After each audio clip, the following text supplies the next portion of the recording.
رب اشرح لي صدري ويسر لي أمري واحلل عقدة من لساني يفقه قولي رب زدني علما اللهم فقهنا في الدين اللهم بارك لنا في أوقاتنا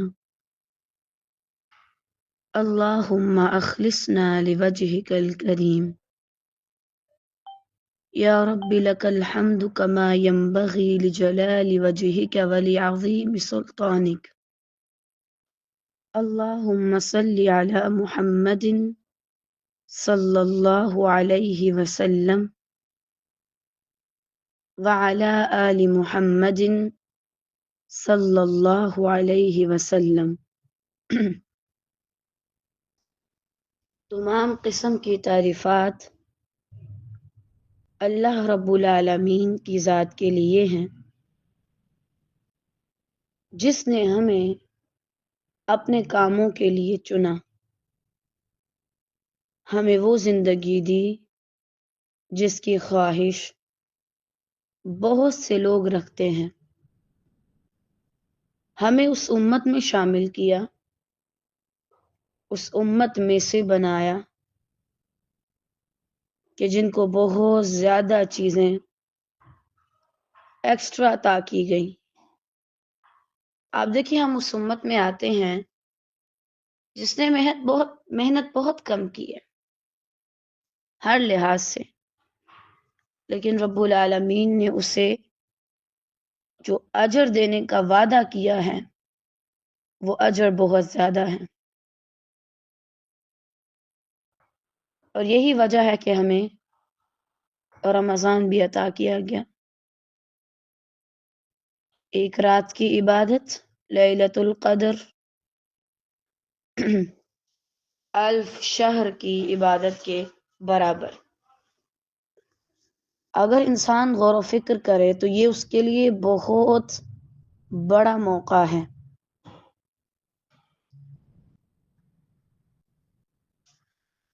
اس لیے انسان کو اللہ سے دعا کرنی چاہیے کہ وہ ہر طرح کے مواقعوں سے فائدہ اٹھانے کی توفیق دے، ایسے نہ ہو کہ آفر لگتے لگتے وقت ختم ہو جائے اور آپ وہ چیز حاصل ہی نہ کر پائیں۔ یہ مت سوچیں کہ اگر آپ بیمار ہیں تو شاید آپ اس سے فائدہ نہ اٹھا سکیں۔ اللہ جس حال میں رکھتا ہے وہ بہترین حال ہے۔ بعض اوقات اگر آپ کو صحیح حال میں چھوڑ دیا جائے مکمل تو شاید آپ کوئی بھی اجر نہ کما پائیں۔ یہی وجہ ہے کہ رب العالمین تھوڑی سی تکلیف سے گزار دیتا ہے۔ بعض نیکیاں انسان تب کرتا ہے جب وہ صحت مند ہو، اور بعض نیکیاں وہ تب کرتا ہے جب وہ بیمار ہو۔ تو کسی بھی حال میں ہو بس اللہ سے یہ دعا مانگیں کہ وہ خیر کے ساتھ آپ کو توفیق دے کہ آپ اس موقع سے فائدہ اٹھا لیں۔ کیا خرگوش اور کیا کچھوا اور کیا ان کی سپیڈ، اللہ جسے چاہے آگے لے جائے اور جسے چاہے پیچھے کر دے۔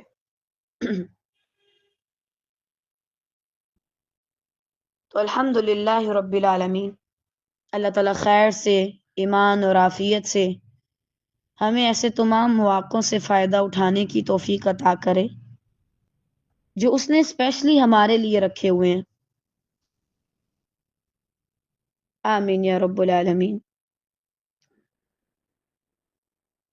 ہم پڑھ رہے تھے قرآن مجید پارہ 20 سورۃ العنکبوت۔ دنیا کے صرف انسان ہی نہیں، دنیا کی ہر چیز، دنیا میں آپ کو ملنے والی صحت، عافیت، ہر چیز A to Z العنکبوت میں آتی ہے، سوائے اللہ کی ذات کے۔ اللہ کے علاوہ جو بھی ہے وہ بے بس ہے، کمزور ہے، طاقتور نہیں ہے. آپ کو پتہ قرآن پڑھنے کا سب سے بڑا فائدہ کیا ہے؟ انسان کی زندگی سے ٹینشن ختم ہو جاتی ہے تقریباً. کیونکہ وہ جب قرآن پڑھتا ہے تو وہ اپنے رب کے ریمائنڈر سنتا ہے، وہ اپنے رب کے الفاظ کو سنتا ہے، اور اپنے بنانے والے، اپنے مالک کے الفاظ کسی بھی غلام کے لیے سب سے بہترین تسلی کا کام کرتے ہیں. اگر آپ اور میں قرآن نہ پڑھیں تو کیا ہم اپنی زندگی میں سروائیو کر پائیں؟ قطعاً نہیں. کوئی محبتوں سے مارا جائے تو کوئی بغض سے، کوئی جذبات سے مارا جائے تو کوئی بے حسی سے، اور کوئی ڈرا ڈرا کے مارا جائے. یہ اللہ کا فضل ہے کہ اس نے ہمیں اپنا کلام دیا. ہم اسے پڑھتے ہیں اور ان لمحوں میں جی لیتے ہیں، خوش ہو جاتے ہیں، اپنے بعد والے واقعات کے لیے بہت کچھ اکٹھا کر لیتے ہیں. یہ صرف الفاظ نہیں ہیں، یہ آپ کی روح کو طاقت دیتے ہیں، آپ کے جسم کو مضبوط کرتے ہیں، آپ کے دل کو قوی بناتے ہیں اور شک سے دور کرتے ہیں. لا ریب فیہ، لا ریب فیہ. اللہ کی باتوں پہ شک نہ کرو، ان قریب اللہ تمہیں نوازے گا. تو کوشش کریں کبھی بھی قرآن نہ چھوٹے، کیونکہ باقی سب چیزیں تو ویسے بھی آہستہ آہستہ کر کے انسان سے زبردستی ہیں جیسے بھی دور کر دی جاتی ہیں. یہ قرآن ہے جس کو آپ ہر موڑ پہ اپنا دوست پائیں گے، اس سے رہنمائی حاصل کریں گے، خوشی اور دلی سکون حاصل کریں گے، اطمینان حاصل کریں گے. اور اگر یہ قرآن نہ ہو آپ کی زندگی میں تو آپ کبھی ایسے لوگوں کو دیکھیں جو آپ کے ارد گرد ہیں اور قرآن مجید نہیں پڑھتے. کل کی آیات میں ہم نے دیکھا تھا لوط علیہ السلام کی قوم کا جواب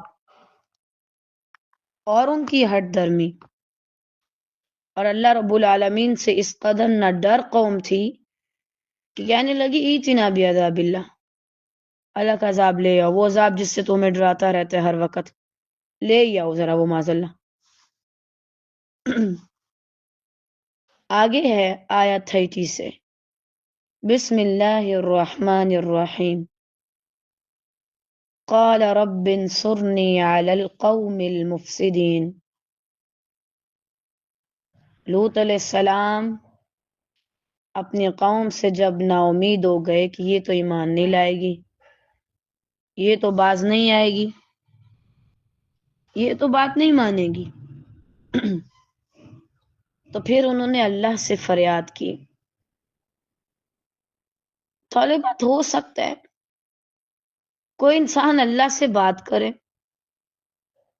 یا میں اللہ سے بات کروں تو دوسرے سننے والے کو لگے کہ یہ بد دعا کر رہا ہے. نہیں، اصل میں وہ اللہ سے اپنے دل کا حال بیان کر رہا ہے.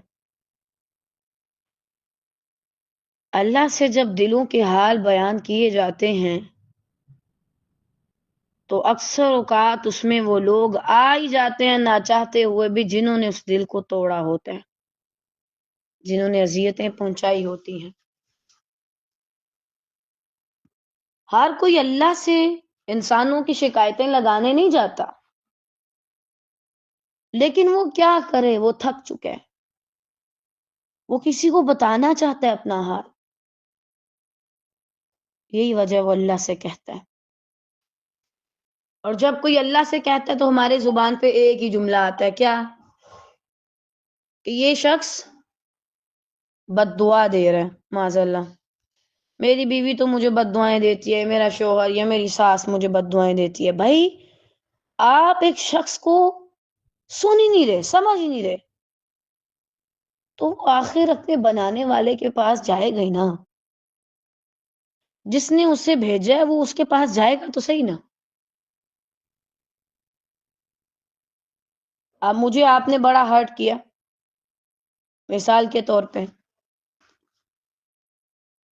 تو میں اس نیت سے اپنی والدہ کے پاس نہ جاؤں کہ میں آپ کی کوئی برائی کر رہی ہوں یا کہہ رہی ہوں آپ کے ساتھ برا ہو. بس میں خود تھک گئی، میں بتانا چاہ رہی تھی کوئی مجھے سنے، میں نے ان کو سنا دی اپنی کہانی.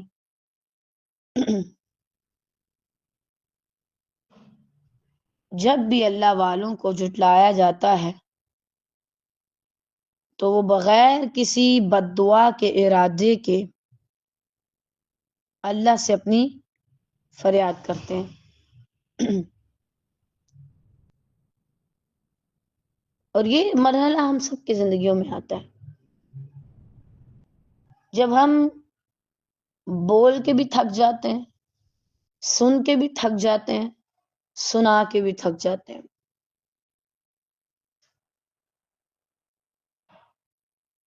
اب ہمیں صرف اس اذیت ناک ماحول سے آزادی چاہیے ہوتی ہے،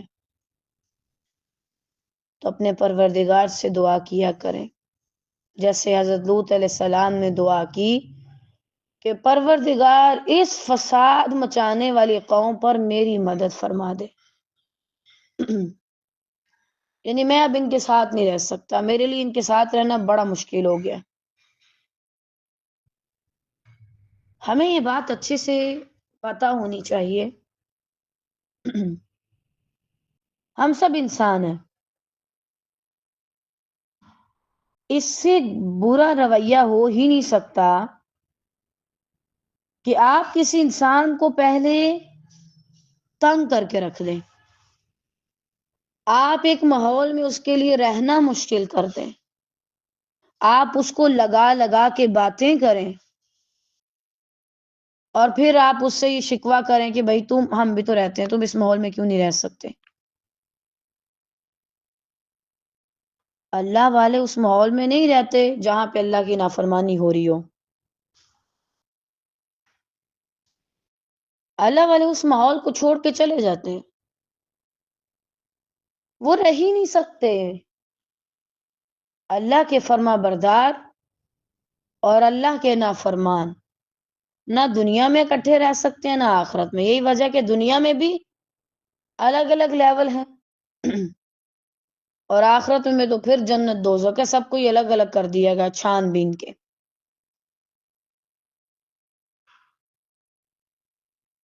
تو اوورآل آپ کی زندگی میں یا دین کے رستے میں جب آپ کسی انسان سے، کسی ماحول سے، کسی اذیت والی چیز سے عاجز آ جائیں تو بس اللہ کو کہہ دیں یا اللہ میں اس سے زیادہ نہیں برداشت کر پا رہی، اگر میرے اندر ہمت ہے تو مجھے دکھا دیں، نہیں تو میں اس سے زیادہ نہیں کر پاؤں گی. آسیہ علیہ السلام نے اللہ سے کہا، کیا کہا؟ یا اللہ اب اس فرعون کے ظلم سے نجات دے دے. کچھ چیزوں سے نجات آپ کی روح کو بچا لیتی ہے اور کچھ چیزوں میں پھنسے رہنا آپ کی روح کو گائل کرتا ہے.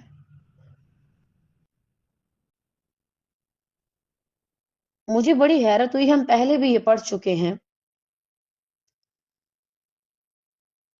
وہ نبی تھے، ہم کہتے ہیں وہ نبی تھے اس لیے کرتے تھے، نہیں، اگر وہ نبی تھے تو وہ بھی زیادہ آگے بڑھتے تھے، اللہ تعالیٰ کو سب سے زیادہ ویلیو دیتے تھے.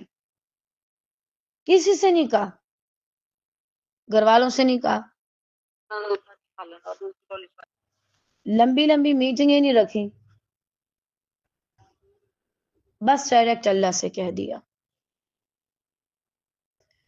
تعجب ہے اس شخص پہ، واللہ مجھے بڑا تعجب ہے کہ جو باوجود اس کے کہ اللہ تعالیٰ اس کی ہر بات سننے کے لیے اویلیبل ہے، وہ اللہ کو اپنی بات سنا کے جس نے اس کے ساتھ جو بھی کیا اپنے دل کا بوجھ ہلکا کر سکتا ہے، لیکن وہ انسان سے اس شخص کی بات کر کے گویا غیبت کر کے چغلی کر کے اپنے کندھوں کا بوجھ بڑھا لیتا ہے. آپ خود سوچیں، آپ اللہ سے بات کریں گے تو یہ اچھی چیز، اگر آپ وہی بات انسانوں کے سامنے کریں گے تو غیبت ہو جائے گی. تو اللہ سے کریں، انسانوں سے کرنے کی کیا ضرورت ہے؟ تو بہرحال انہوں نے یہاں پر لفظ استعمال کیا مفسد کا، فساد مچانے والے، اللہ کے قوانین کو توڑنے والے، اللہ کے احکامات کو بدلنے والے۔ ایک ہوتا ہے نا ظاہراً فساد، چیزیں ادھر ادھر پھینکنا، ان کی جگہ سے ہٹانا، اور ایک یہ ہے کہ اعمال اور فطرت کو بدل ڈالنا، وہ کام کرنا جو فطرت کے خلاف ہے۔ ایسے لوگ ہوتے ہیں مفسد، جن کو پتا ہو کہ کس چیز کی جگہ کہاں ہے، اور پھر بھی وہ غلط جگہ پر پاؤں رکھیں اور غلط جگہ پر چیزیں رکھیں، تو ایسے ہی لوگوں کو مفسد کہا جاتا ہے۔ کیا آپ مفسد ہیں، یا آیا آپ اصلاح کرنے والے ہیں؟ دعا کیا کریں، یا اللہ کبھی بھی میں ایسے بندوں میں شامل نہ ہوں کہ میری شکایت آپ کے پاس جائے۔ کوئی شخص بیٹھے اور اتنا مجبور ہو جائے کہ وہ آپ سے کہہ اٹھے کہ یا اللہ اس بندے نے میرا جینا حرام کیا۔ اگر تو آپ کی غلطی نہیں تو اٹس اوکے، اگر آپ کی غلطی ہے تو پھر آپ اللہ سے ڈریں۔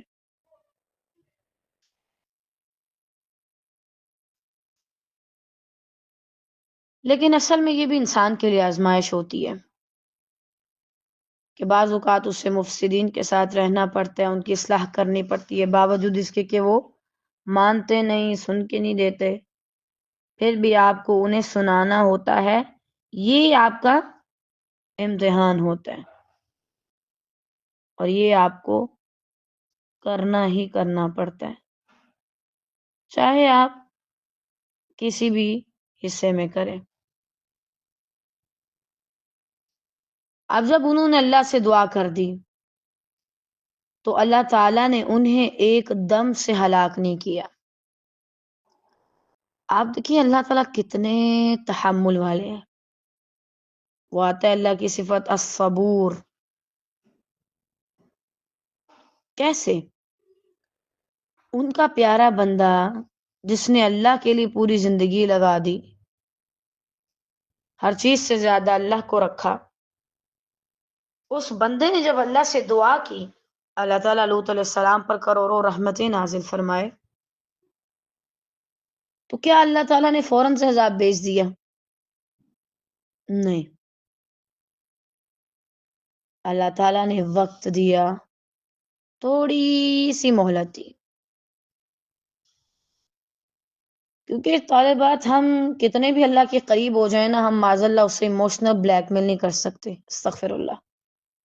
یہ انسان کی صفت ہے، بلکہ اس کی خامی ہے، وہ بڑی جلدی باتوں میں آ جاتا ہے اور فوراً سے پھر ریئیکٹ کرتا ہے، پھر بعض اوقات اسے پتہ چلتا ہے نہیں بات ایسے نہیں ایسے تھی۔ اللہ تعالیٰ حکمت سے کام کرتا ہے، اس انداز میں کام بھی ہو جائے اور کسی کے وہموں کو ماننے بھی نہ رہے۔ دعا قبول ہو گئی، لیکن اب آگے اس کا پورا پروسیس چلتا ہے،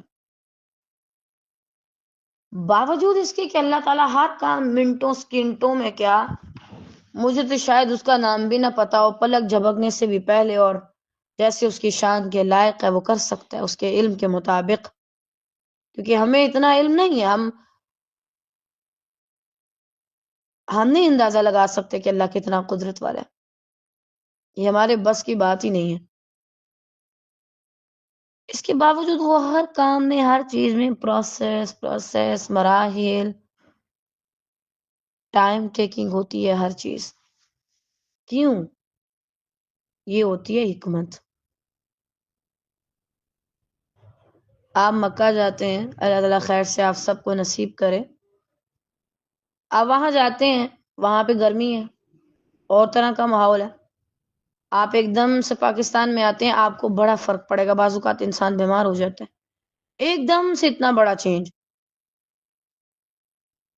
وہاں سے دل کرے سمپل سے کپڑے پہنے تھے، یہاں آتے ساتھ جرسیاں پہننی پڑے، سویٹر پہننا پڑے۔ لیکن اللہ تعالیٰ جو کرتا ہے نا، بہت آہستہ آہستہ، آرام آرام سے ٹھنڈ آتی ہے، آرام آرام سے گرمی آتی ہے۔ آپ یہ ملکوں کو چھوڑیں، آپ اے سی سے باہر آتے ہیں تو آپ کا کیا حال ہوتا ہے گرمیوں میں۔ یہ ہم میں جلد باز، اللہ حکمتوں والا ہے، بہت پروسیس سے گزارتا ہے تاکہ ہمیں بھی زیادہ فرق نہ پڑے۔ وَلَمَّا جَاءَتْ رُسُلُنَا إِبْرَاهِيمَ بِالْبُشْرَى قَالُوا إِنَّا مُهْلِكُو أَهْلِ هَذِهِ الْقَرْيَةِ إِنَّ أَهْلَهَا كَانُوا ظَالِمِينَ۔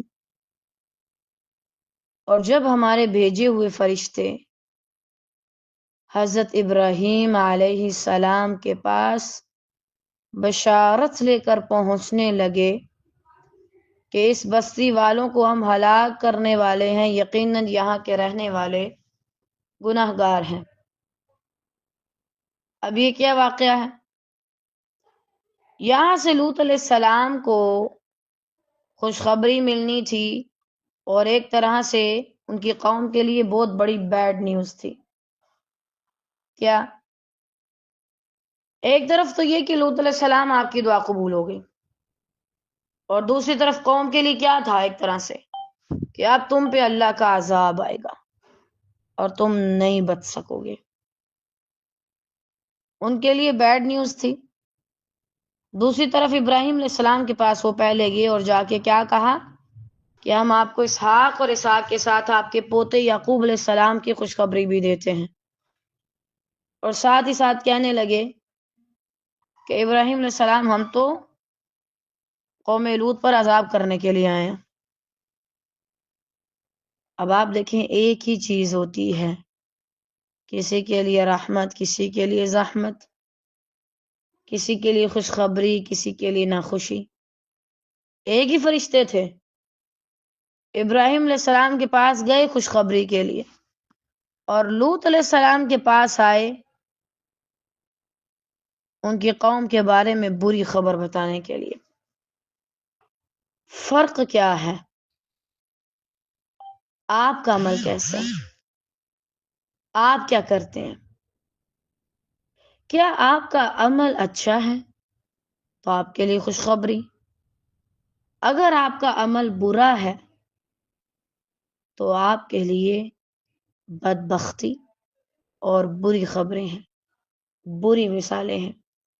یہ سارا کچھ ڈیپینڈ کرتا ہے انسان کے عمل پہ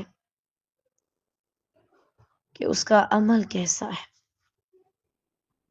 کام کون سے کر رہا ہے۔ آپ دیکھیں، ایک ہی دریا تھا، موسیٰ علیہ السلام اور بنی اسرائیل کی قوم تو نکل گئی بڑی آسانی کے ساتھ، فرعون اور اس کی قوم غرق ہو گئی۔ ایک ہی جگہ ہے، ایک ہی عصا لگا تھا، ایک ہی وقت ہے، کیونکہ اللہ کی طرف سے ملنے والی خوشخبری اور معجزات صرف اللہ کو ماننے والوں کے لیے ہیں، اللہ کے نافرمانوں کے لیے نہیں ہے۔ جو شخص اللہ کی نافرمانی کرتا ہے اسے یہ چیز نہیں ملتی۔ پھر ایک ہی بارش ہے،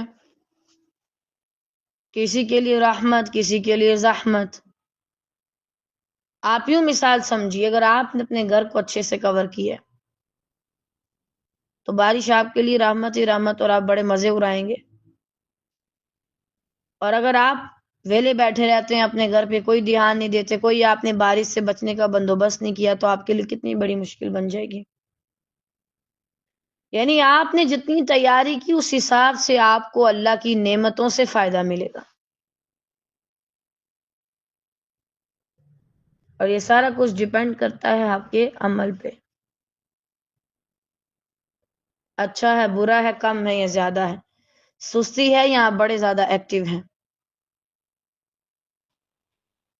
بالکل اسی طرح اللہ کی طرف سے آئی ہوئی ہر نعمت ہر بندے کے لیے نعمت نہیں ہوتی.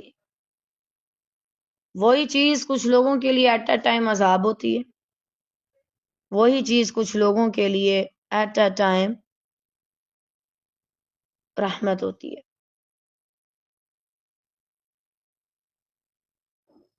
اس وجہ سے اپنے اعمال کو اچھا کیجیے، اور اگر کوئی نعمت کی چیز دکھ جائے تو یہ نہ ہو کہ آپ کے پاؤں زمین پہ ہی نہ لگیں، پھر بھی اللہ سے ڈرتے رہیں کہ یا اللہ اس سے مجھے خیر دینا. ایسے نہ ہو کہ ملی تو خوشی ہے، ملی تو رحمت ہے، اور یہ بعد میں میرے لیے مسئلے والی بن جائے. اعمال بھی پہلے سے تیار رکھیں اور دعائیں بھی پہلے سے کریں، تب جا کر ممکن ہے کہ آپ کامیاب ہوں. اپنی طرف سے برے اعمال کر کے بعد میں اللہ سے یہ گلہ نہ کیا کریں کہ ایسے کیوں نہیں کیا، یہ کیوں نہیں کیا، وہ کیوں نہیں کیا. طالبات اگر آپ دیکھیں، ایک طرف ایسے شخص کو خوشخبری مل رہی ہے جس کی عورت بانجھ ہے، وہ بچہ پیدا نہیں کر سکتی. کھلے الفاظ میں اگر آپ سنیں تو اس کے اندر اتنی طاقت بھی نہیں، اور وہ عمر کے اس حصے میں ہے. ایک تو یہ ہے کہ وہ بچہ جن ہی نہیں سکتی، اور دوسرا ہے بھی بڑھاپے میں. اور ابراہیم علیہ السلام خود بعض روایت میں آتا ہے 100+ تھے، بعض میں آتا ہے 100 کے قریب تھے. اللہ نے کیسے اس ناممکن کام کو ممکن کر لیا؟ جو ہماری نظر میں ناممکن ہمیں نظر آتا ہے. کیوں؟ کرنے والا، مانگنے والا اللہ کو چاہنے والا تھا، لہذا اللہ نے اس کے لیے قاعدے قوانین ہی بدل دیے، ناممکن کو ممکن کر دیا اپنی رحمت کے ساتھ. لیکن دوسری طرف جوان قوم ہے، جذبات رکھنے والی، دل رکھنے والی، دماغ رکھنے والی، شعور رکھنے والی، اور وہ سیدھی نہیں ہوئی، اس پہ عذاب آ گیا. تو یہ دونوں معاملات آپ کو لگتے نہیں ہیں کہ بھائی جو رب ابراہیم کو بڑھاپے میں باوجود اس کے کہ ان کی عورت بانجھ ہے بچہ دے سکتا ہے، تو کیا اللہ ان کے دلوں کو ہدایت نہیں دے سکتا؟ سوال پیدا ہوتا ہے نا انسان کے ذہن میں. دے سکتا تھا، کیوں نہیں دی؟ کیونکہ وہ خود نہیں چاہتے تھے. اللہ زبردستی نہیں کرتا، نہ کرواتا ہے. جو فرشتوں کو عذاب کے لیے بھیج سکتا تھا وہ ویسے بھی تو بھیج سکتا تھا کہ دیکھ کے ایمان لے آئے. کیوں زور زبردستی نہیں کرتا؟ کیونکہ یہ اللہ کے اصولوں کے خلاف ہے، اور اللہ کبھی بھی اپنی بات کے خلاف نہیں جاتا. یعنی اللہ تعالیٰ نے جو ہمیں علم دیا ہے اس کے مطابق آپ کہیں بھی نہیں دیکھیں گے کہ معاذ اللہ اللہ رب العالمین کسی بات سے مکرے ہوں، خدا نخواستہ، یا کسی بھی بات پر اللہ رب العالمین نے اس کو بدل دیا ہو. یہ اصول ہے تو سب کے لیے. کیا ایمان لانا ہے تو خود لاؤ، اپنی عقل کا استعمال کرو. میں زبردستی کسی کو نہیں بولتا. تو رب العالمین واقعی زبردستی نہیں کرتے. آپ دیکھیں گے کچھ لوگ رمضان میں بھی نہیں سدھریں گے، صرف روزہ رکھیں گے. اللہ ہی آپ اپنی آنکھوں سے دیکھیں گے، وہ گانے بھی سنیں گے، وہ فلمیں بھی دیکھیں گے، ان کے گھر میں ٹی وی بھی چلے گا، بے پردگی بھی ہوگی. عورت اس چیز کا خیال رکھے گی کہ میں نے سرما نہیں پہننا ورنہ روزہ ٹوٹ جائے گا، لیکن وہ اپنے دیور کے سامنے، جیٹ کے سامنے بے پردہ ہو کے چلی جائے گی. کیوں؟ اسے ڈر نہیں ہوگا کہ اس سے میرا روزہ ٹوٹ سکتا ہے. کچھ لوگ نہیں بدلتے.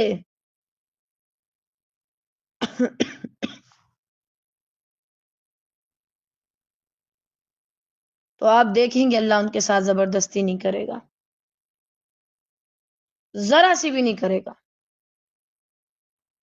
نہیں کہے گا کہ اٹھو بندو رمضان کا مہینہ ہے، شیطان بند ہے تو تم عبادت کر لو، نہ.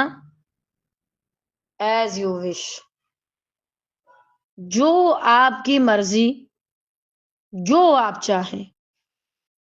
اللہ تعالیٰ آپ کو قطعاً مجبور نہیں کرے گا کسی بھی کام کو کرنے کے لیے. اور یہ جو اللہ کی صفت ہے یہ بہت کم لوگوں کو سمجھ آتی ہے. بعض لوگ جب اللہ سے دور ہوتے ہیں اور اللہ رب العالمین ان کو کوئی ایسا رد عمل نہیں دکھاتا اور ان کو دیتا جاتا ہے، وہ کیا سمجھتے ہیں اللہ ہم سے راضی ہے.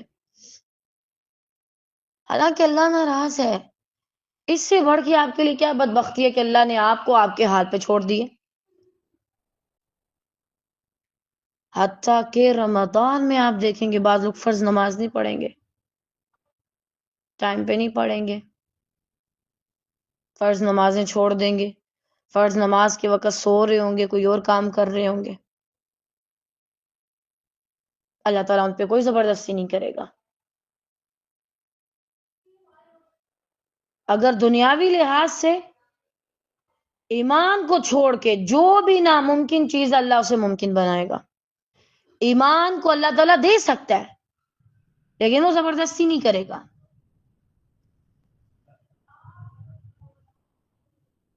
یہ آیت پڑھ کے آپ کو تعجب ہونا چاہیے. اور ہاپے میں اولاد مل رہی ہے لیکن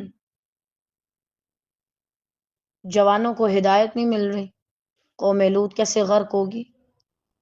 اللہ تعالیٰ ہم سب کو اس عذاب سے محفوظ رکھے خیر کے ساتھ. جہاں معاملے میں انسان کا دل اللہ سے پھر جائے نا، پھر اللہ اس دل کو اس کے حال پہ چھوڑ دیتا ہے. باوجود اس کے کہ اللہ تعالیٰ اس چیز پر مکمل قدرت رکھتا ہے کہ ہر انسان کے دل میں اپنے لیے بے پناہ محبت ڈال دے.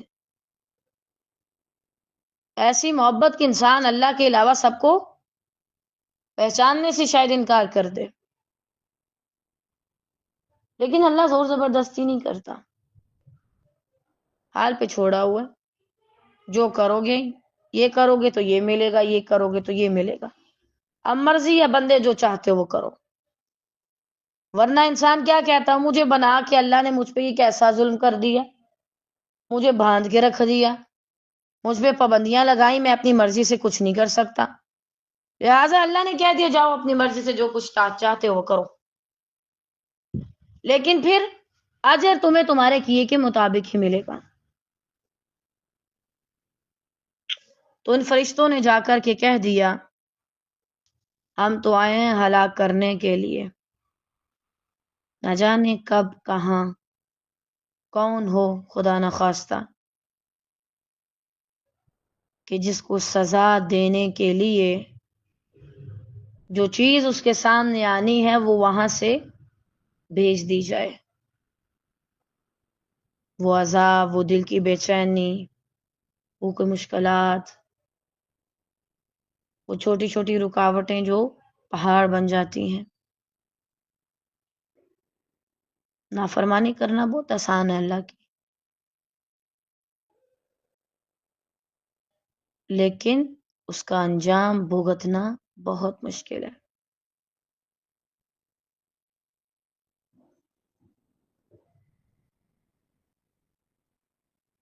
آپ کو پتہ ہے جتنے بھی گناہ ہیں، زنا ہے، لواطت ہے یا کوئی بھی اور فحش کام،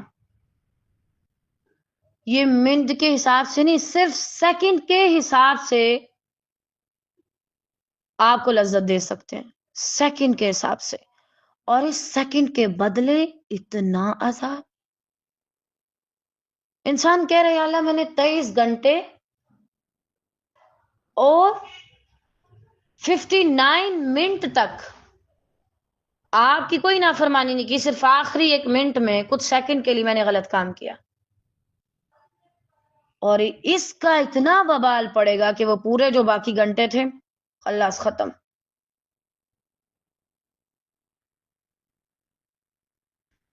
اور ہر گناہ انسان کو ایک وقت تک کے لیے لذت دیتا ہے، چاہے وہ غیر محرموں کے سامنے جانا ہو، چاہے وہ زنا کرنا ہو، چاہے وہ کوئی بھی چیز ہو. دل بہت جلدی پڑ جاتا ہے انسان کا، ورنہ کبھی بھی رسول اللہ صلی اللہ علیہ وسلم یہ نہ فرماتے کہ عبادت میں میانہ روی اختیار کرو ورنہ تم اکتا سکتے ہو. اکتا جاتا ہے. جب اللہ کی عبادت کے بارے میں یہ کہا گیا تو انسانوں کا کیا ہے؟ آپ مسلسل اگر اللہ کی نافرمانی کر کے کسی ایک کے ساتھ اپنی زندگی گزار رہے ہیں، کب تک کر لیں گے؟ اور 40-50 کے بعد تو انسان کے اندر ایسی طاقت رہتی نہیں کہ وہ گناہ کر سکے. صحیح بات ہے. حتیٰ کہ زنا، چوری، جھوٹ بولنا اور باقی تمام چیزیں انسان کو اپنی پڑ جاتی ہے. کبھی کہیں خرابی آ جاتی ہے، کبھی کہیں خرابی آ جاتی ہے، کبھی گھٹنوں میں درد ہے، کبھی کمر میں درد ہے، کبھی سر میں درد ہے، کبھی کچھ ہے، کبھی کچھ ہے.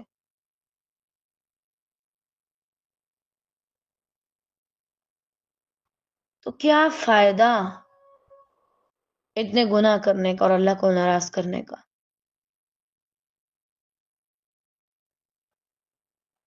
اور آپ دیکھیں جب وہ ابراہیم علیہ السلام سے کہہ رہے تھے نا کہ ہم اس بستی کو ہلاک کرنے کے لیے آئے ہیں، تو اس بستی کو نہیں پتا تھا. کتنے ڈرنے کی بات ہے. میری ہلاکت چند قدم پر ہو اور میں بیٹھی مزے سے اپنے کام کر رہی ہوں.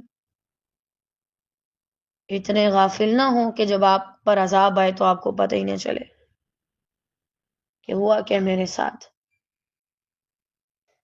انسان کو لگتا ہے بڑی زندگی پڑی ہے، بہت کچھ کر لیں گے، ابھی پتہ نہیں کیا کیا کرنا ہے ہمیں. قطعاً نہیں. انسان کی زندگی کیسے گزر جاتی ہے اسے پتہ ہی نہیں چلتا. تو کوشش کریں ایسے لوگوں میں شامل نہ ہوں کہ اتنے غافل بن جائیں کہ وہاں سے آپ کو عذاب دینے کی تیاری ہو رہی ہو اور یہاں آپ بالکل ریلیکس بیٹھے ہوں. اور انہوں نے کہا یقیناً یہاں کے رہنے والے ظالم ہیں، گناہ گار ہیں، غلط کام کرتے ہیں. غلط کام کہتے ہیں کہ جس نے عذاب دینا ہے وہ دے دے، معاذ اللہ ہم تیار ہیں. اللہ کو چیلنج نہیں کرنا چاہیے، نہ ہی اللہ سے عذاب کو مانگنا چاہیے. طالبات یوں بھی نہیں کہنا چاہیے کہ اللہ آپ مجھے آزمائیں، یا میں تو کبھی ایسے نہ کروں. ہر وقت اللہ سے ڈرے، کیونکہ ہم سب انسان ہیں، کوئی کسی بھی وقت پھسل سکتا ہے. ہم میں سے کوئی اپنی گارنٹی نہیں دے سکتا کہ بھائی مجھے کوئی کتنی بھی پھسلانے کی کوشش کرے میں نہیں پھسل سکتا یا سکتی. ہم انسان ہیں، ہمارے اندر ایسے جذبات ہیں کہ ہم منٹوں سکنٹوں میں بدل سکتے ہیں، گناہ کے لیے تیار ہو سکتے ہیں. اس لیے بچیں ان چیزوں سے، اپنے بارے میں بڑے بڑے دعوے کرنے سے گریز کریں اور ہمیشہ اللہ سے دعا کریں کہ اللہ ہلاکت سے بچانا جس میں تیرا غصہ شامل ہو. ہر انسان کو موت آنی ہے، اللہ تعالیٰ خیر سے ہم سب کا خاتمہ ایمان پہ کرے. لیکن وہ شخص سب سے بدترین ہے جو اللہ کے غضب کی وجہ سے مارا جائے.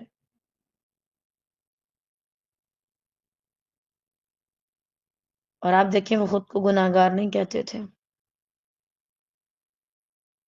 ان کو احساس تک نہیں تھا وہ غلط کر رہے ہیں. اور آج جب آپ امت مسلمہ کو دیکھتے ہیں، چاہے وہ کسی بھی ملک سے تعلق رکھنے والی ہو، آپ حیران ہو جاتے ہیں. وہ نہیں مانتی کہ وہ غلط کر رہی ہے، مانے گی ہی نہیں. اتنی وہ دلیلیں لائیں گی کہ آپ ثابت ہو جائے گا کہ آپ ان پڑھ ہیں جیسے، معاذ اللہ.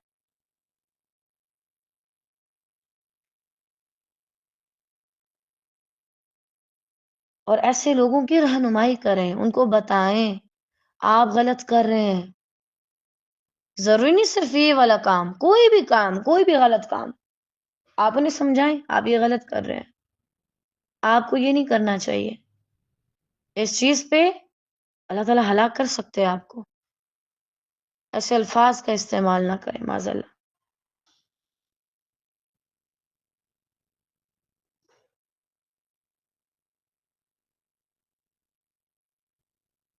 ہر گناہ ایسا نہیں ہوتا کہ آپ کو صرف معافی مل جائے. یہ بات ہم سب کو سمجھنی چاہیے اور دوسروں کو بھی سمجھانی چاہیے.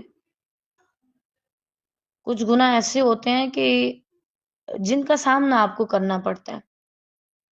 تو والی بات آج ذرا بیٹھ کے محاسبہ کیجیے گا. ویسے بھی اللہ تعالیٰ خیر رکھے، رمضان ہے، رات کا ایک حصہ خاص کیجیے گا اپنے لیے، چاہے کچھ ٹائم کے لیے ہو. سوچیے گا میں نے کہاں کہاں گناہ کیے ہیں، اور کیا کبھی آج تک میرا اپنے گناہوں سے سامنا ہوا ہے.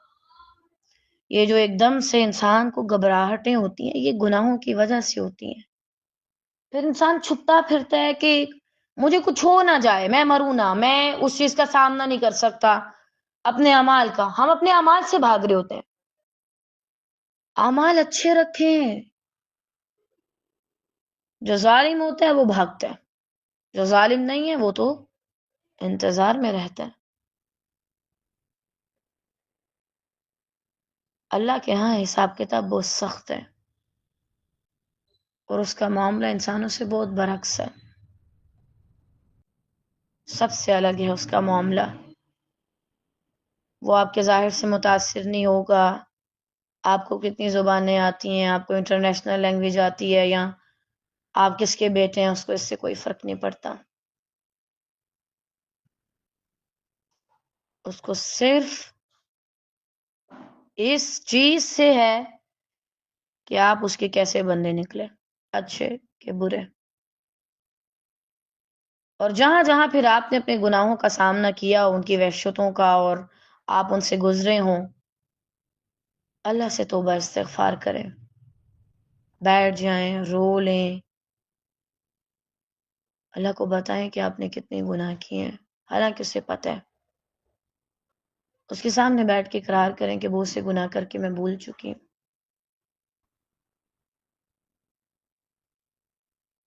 اور صحیح بات ہے، گناہ آپ کا پیچھا نہیں چھوڑتے. آپ صرف توبہ کے ذریعے انہیں خود سے الگ کر سکتے، ورنہ یہ آپ کے ساتھ چمٹ جاتے ہیں، الگ نہیں ہوتے.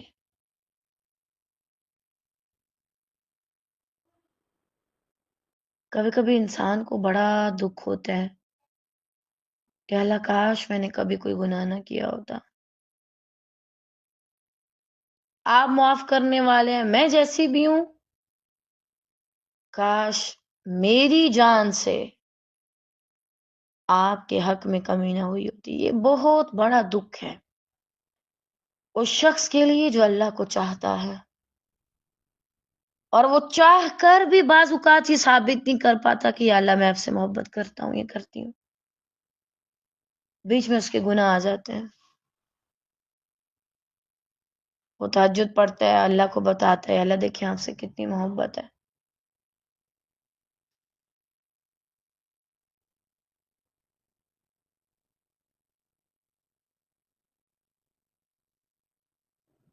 لیکن پھر کوئی غلط کام کر دیتا ہے. تو بہرحال اپنی اصلاح کرتے رہے، واللہ اپنے گناہوں سے غافل نہ ہوں. میں حیران ہوتی ہوں، چھوٹا موٹا درد ہوتا ہے، 2 3 دن دھیان نہ دیں تو ایسے بھر جاتا ہے اور بہت تکلیف دیتا ہے. اسی طرح گناہ ہے چھوٹا سا، آپ اس کو ایویں چھوڑ دیں، وہ آپ کے سامنے آئے گا اور بڑا ہوتا جائے گا.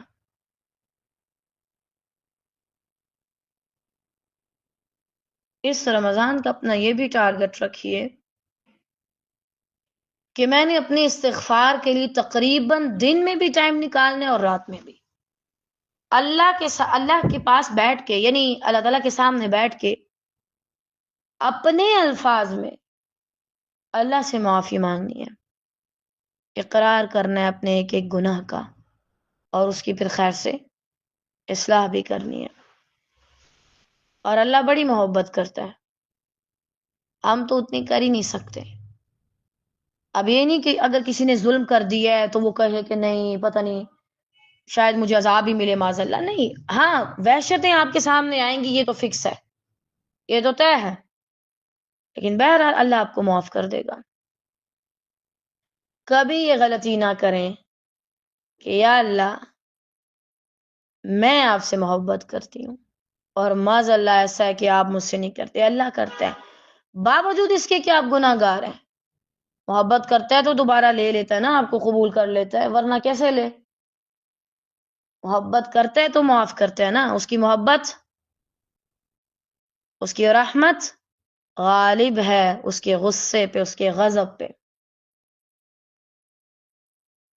تو اللہ کو منایا کریں. اور جب آپ کو اس چیز کا احساس ہوتا ہے نا کہ اللہ تعالیٰ مجھ سے زیادہ محبت کرتا ہے، میں اتنا نہیں کرتی جتنا میں رولا ڈالتی ہوں، تو واللہ انسان کا سر شرمندگی سے جھک جاتا ہے کہ واقعی میں اللہ مجھ سے محبت کرتا ہے، میں تو ایویں بس، میں تو صرف باتیں کرتی ہوں.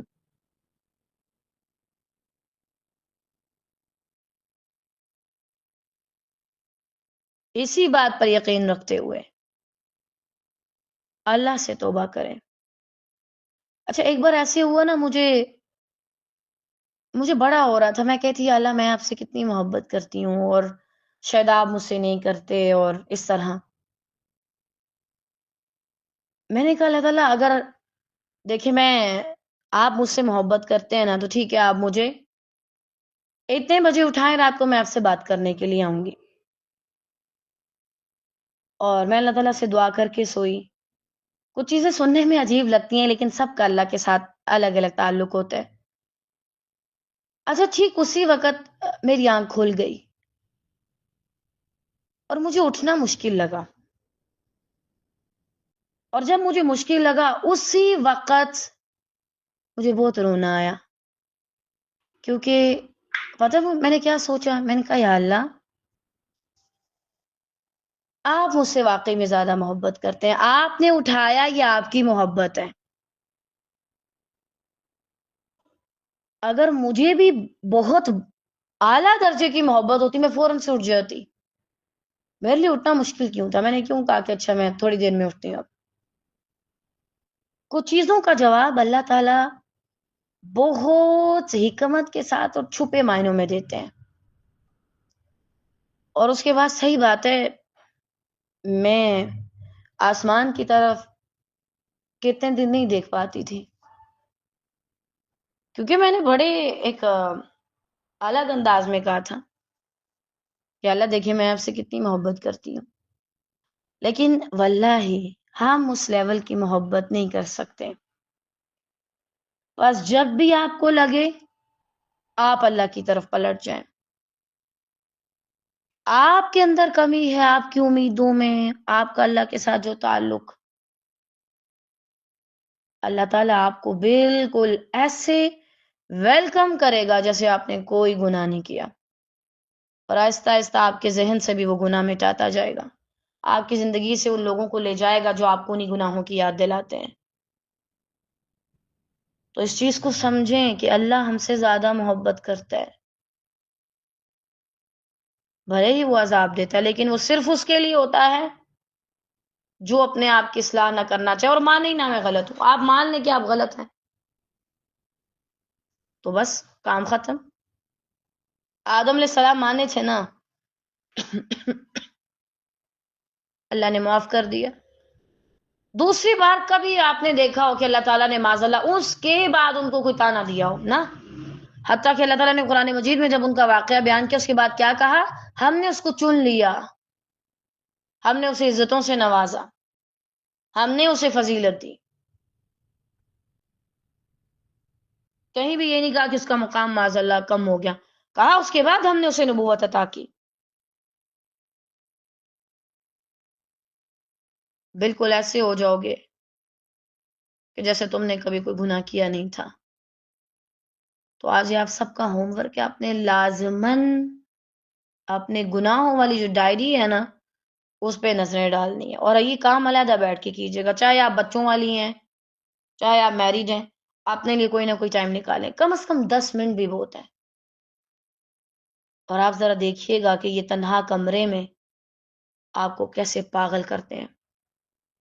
جب اس تنہا کمرے میں حتیٰ کہ ارد گرد بہت لوگ موجود ہیں آپ کو سننے کے لیے، یہ حال ہے، یہ وحشت ہے، تو قبر میں سوچیں کتنی وحشت ہوگی جہاں تک کسی کی رسائی نہیں ہے آپ تک. تو اس کمرے میں جانے سے پہلے اس کمرے میں، دنیا کے کمرے میں بیٹھ کے اپنے گناہوں پر رو لیں اور اللہ سے توبہ کر لیں. آج کے لیے اتنا ہی کافی ہے، باقی انشاءاللہ خیر سے ہم کل پڑھیں گے. اللہ تعالیٰ سے دعا ہے کہ وہ ہمیں خالصتاً اپنی محبت عطا کرے. یا اللہ ہمیں ایسی اپنی محبت دیجیے خیر سے ہمارے لیے عبادت کرنا آسان ہو. یا اللہ بالکل ویسے جیسے آپ کے پہلے نیک بندے کرتے تھے، وہ راتوں کو جاگتے تھے، وہ رمضان میں بہت زیادہ عبادت کرتے تھے. اللہ تعالیٰ ہمیں بھی وہ طاقت اور وہ محبت اور وہ شوق دے دے خیر سے کہ ہم تجھے راضی کر لیں. اللہ تعالیٰ آپ ہم سے ایسے راضی ہوں کہ اس کے بعد آپ کبھی بھی ناراض نہ ہوں، بالکل ایسے جیسے آپ نے بدر والوں سے کہا تھا کہ آج کے بعد تم جو بھی کرو میں تم سے راضی ہوں. یا اللہ آپ اتنے لوگوں کو دیتے ہیں تو آپ اتنی سی بات پہ ہمیں کیوں کر خالی موریں گے کہ ہم ہمیشہ کے لیے آپ کی رضا چاہتے ہیں. ہمیشہ اگر نہ بھی ہم اچھے کام کر پائیں، قربانیاں دے پائیں، اس لیول پہ جا پائیں، تو الہی ہمارے ساتھ آسانی کا معاملہ کرنا. بے شک آپ سننے والے ہیں اور قبول کرنے والے ہیں. آمین یا رب العالمین. بارک اللہ فیکم.